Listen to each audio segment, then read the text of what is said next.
बीमारी है और बीमारी से बढ़ के क्या है, बेरोजगारी है ना। तो देखो हम क्यों करते हैं, एमएलएम क्यों करें, इसको सिद्ध करें, ध्यान से मन से यही रहेंगे तो हम दिल से कहते हैं कि आप सब लोगों के दिमाग में बैठेगा कि एमएलएम हम क्यों करें, और ये सिद्ध हो जाए कि एमएलएम हम क्यों करें, तो आप सब लोग कसम खा के जाएंगे इस हाल से कि वाकई में 10 साल से हम करेंगे तो हमारा जीवन बल्ले बल्ले हो जाएगा। अब हम बात करते हैं साथियों कि एमएलएम क्यों करें। देखो हम एक आंकड़ा बताते हैं साथियों, एक वैज्ञानिक थे तो उन्होंने रिसर्च किया कि 1920 में साथियों जिसके घर में 1 रुपया आता था तो वो परिवार खुशहाल परिवार माना जाता था। क्या माना जाता था? खुशहाल परिवार माना जाता था। साथियों आप लोग मन से सुनेंगे कि जिसके घर में 1 रुपया आता था 1920 में, 1 रुपया जिसकी वैल्यू आज नहीं है, जहाँ पे छोटे बच्चे को 1 रुपया देते हैं वो भी आपके ऊपर क्या करता है, फेंक देता है। यस या नो? सब लोग बोलते रहेंगे यस या नो? फिर 30 साल बाद साथियों सर्वे हुआ, जब 1940 आया साथियों, मात्र इसमें 1 जीरो बढ़ा। कितने जीरो बढ़े? 10 रुपए जिसके घर में आते थे साथियों तो उसका परिवार खुशहाल परिवार माना जाता था। क्या माना जाता था? खुशहाल परिवार माना जाता था। फिर साथियों 1960 में एक सर्वे फिर हुआ, 1 जीरो और लगा साथियों, जिसके घर में 100 रुपए आते थे वो अमीर परिवार माना जाता था, खुशहाल परिवार माना जाता था। अब साथियों आप देख सकते हैं कि 1960 में 100 रुपए में आदमी क्या करता था, शादी ब्याह बच्चे पढ़ाना जितने खर्चे होते थे साथियों इसी 100 रुपए में उनके होते थे। फिर साथियों एक सर्वे हुआ, जब 1980 आया तो साथियों इसमें 1 जीरो और बढ़ा। कितने रुपए हो गए? 1000 जिसके घर में रुपया पर मंथ। एक पर मंथ की बात कर रहे हैं साथियों, 1 महीने की इनकम हुआ करती थी जिसके घर में 1000 रुपया आता था साथियों, उसका परिवार खुशहाल परिवार माना जाता था। और इस व्यक्ति के हजारों सैकड़ों नौकर लगे रहते थे जिनको 1 आना 2 आना 1 पैसा 1 रुपया मिलता था। फिर साथियों सीधे सीधे 2000 आ गया। कितना आ गया? 2000 में साथियों 1 जीरो और बढ़ा। अब कितने हो गए? 10,000 रुपया साथियों जिसके घर में 2000 में आता था वो खुशहाल परिवार माना जाता था। फिर सर्वे एक बार और हुआ साथियों, 2020 आया। कितना आया? 2020 में साथियों 1 जीरो और बढ़ता है। अब कितने हो जाते हैं? 1 लाख। 2020 की बात करें जिसके घर में 1 लाख रुपया पर मंथ नहीं आता है साथियों, तो एक होता है जीवन काटना और एक होता है जीवन। तो हम लोग क्या कर रहे हैं? जीवन को काट रहे हैं। वाकई में यहाँ पे बैठे हुए हम सभी लोगों से निवेदन करेंगे कि कृपया हाथ खड़े करें जिसके घर में 1 लाख रुपया पर मंथ। कोई है? कोई है साथियों? आप लोग बोलेंगे कोई है? नहीं है ना? फिर एक आंकड़ा अभी आएगा साथियों, मात्र 16 साल बचे हैं। 16 नहीं 15 साल बचे हैं और 15 साल के बाद आएगा साथियों 2040 साथियों, इसमें 1 जीरो और बढ़ेगा। कितने हो जाएंगे? 10 लाख। अब आप आंकड़ा लगाइए कि साथियों हम क्या करें, ऐसी कौन सी पढ़ाई पढ़ें जहां से हम 10 लाख रुपया पर मंथ पढ़ें। कोई पढ़ाई है? 15 साल में कौन सी ऐसी पढ़ाई पढ़ी जाए साथियों जहां से हम 10 लाख रुपया कमाएं? सब लोग बोलेंगे कोई पढ़ाई है? यस या नो में जवाब देंगे। कोई पढ़ाई है? नहीं है ना? अब हम बात करते हैं कि साथियों 10 लाख रुपया कैसे कमाया जाए, एमएलएम क्यों करें, इस पे चर्चा हो रही है साथियों। पैसा कमाने के मात्र कितने सेक्टर हैं? 4 सेक्टर है साथियों जहां से हम केवल पैसा कमा सकते हैं।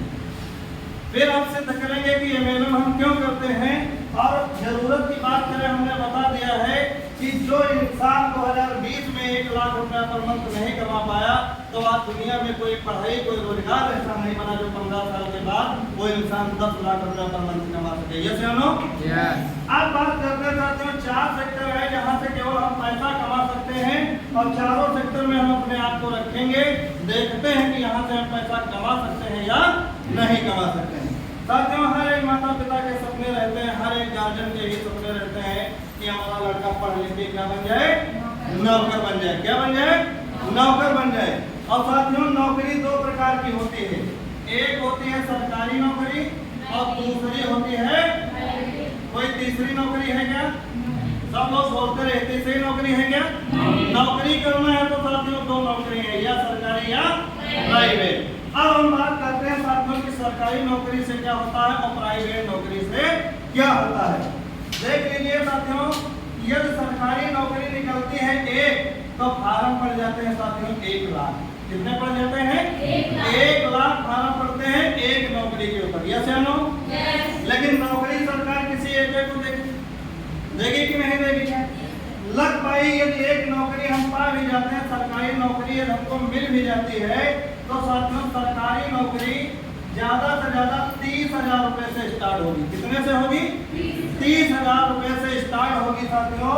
और उम्र केवल इंसान की 30 साल रह जाती है नौकरी करने के लिए, क्योंकि सरकारी नौकरी पाते पाते इंसान की उम्र 30 साल बीत जाती है। यस या नो? है ना? केवल 30 साल बचते हैं नौकरी करने के लिए। और यदि सरकार 2,000 रुपए साथियों पर साल बढ़ाएगी तो कितना हो जाएगा? रिटायरमेंट होते होते साथियों कितने पे चले जाएंगे? 60,000 पे। यस या नो? कितने पे जाएंगे? 60,000 पे। और पैसा कितना चाहिए? कितना चाहिए? तो सरकारी नौकरी से परिवार चलेगा? सब लोग बोलेंगे चलेगा? सरकारी नौकरी को दिमाग से निकाल करके हटा दीजिए साथियों। वाकई में हम बात करें, आज सरकार के पास भी मजबूरी है कि सरकारी नौकरी दे तो कहां से? यस या नो? अब बात करते हैं साथियों प्राइवेट नौकरी। प्राइवेट की बात करें, हमारे ऐसे ऐसे साथी, ऐसे ऐसे बहने हमारे जो है, कोई BA, कोई MA, कोई ITI, कोई डिप्लोमा किए हुए, मात्र कितने रुपए पे पढ़ाते हैं? 2,000 पे। कितने पे पढ़ाते हैं? 2,000 पे बच्चों को पढ़ाते हैं। और उन बच्चों को पढ़ाते हैं जिनको नाक सोचना नहीं आता। यस या नो? है ना? अब आप आंकड़ा करिए कि 2,000 में क्या आपका परिवार चलेगा? कितना पैसा चाहिए साथियों? बात कट कर देते हैं। एक सेशन हमारे दिमाग से निकल गया जहां से हम पैसा कमा सकते थे, इस सेक्टर को हम दिमाग से हटा दें। यस या नो? अब दूसरा सेक्टर की बात करते हैं साथियों। बहुत लोग होते हैं जो पढ़ लिख के नौकरी नहीं पाते, तो वो क्या करते हैं कि अब हम खेती करेंगे। क्या करेंगे? आप सब लोग वाकई में दिल पे हाथ रख के बताएंगे, ऐसे पृथ्वी पे कोई किसान को बता दीजिए जो पर मंथ में 1 लाख रुपया खेती से बचाता? कोई है? कोई है साथियों?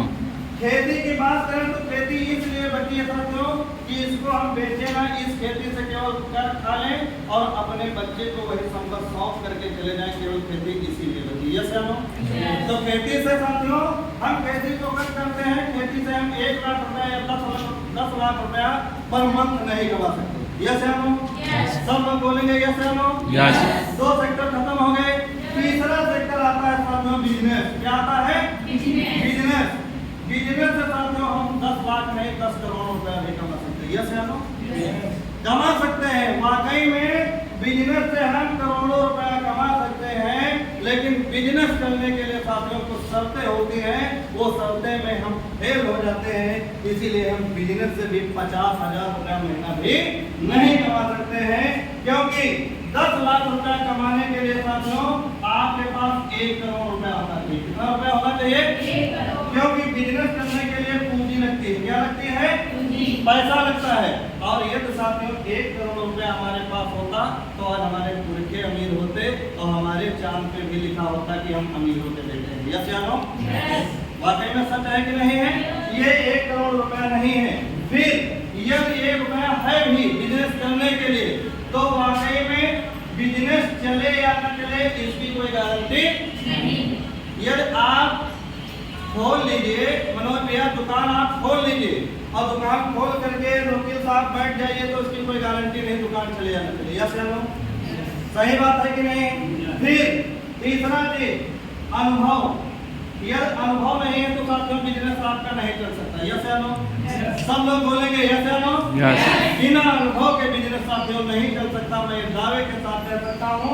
और अनुभव यदि लेना है तो 5 साल किसी बनिए के घर में, किसी सोनार के घर में, किसी किसान के घर में, या जो बिजनेस करना चाहोगे अपने 5 साल जिंदगी के खपत करने पड़ेंगे, तब जाके साथियों आपको अनुभव होगा। यस या नो? बिना ज्ञान के नाव साथियों नहीं चलती। फिर अनुभव के बाद साथियों बिजनेस में सबसे बड़ा होता है रिस्क। क्या होता है? रिस्क। रिस्क या दुश्मनी। क्यों?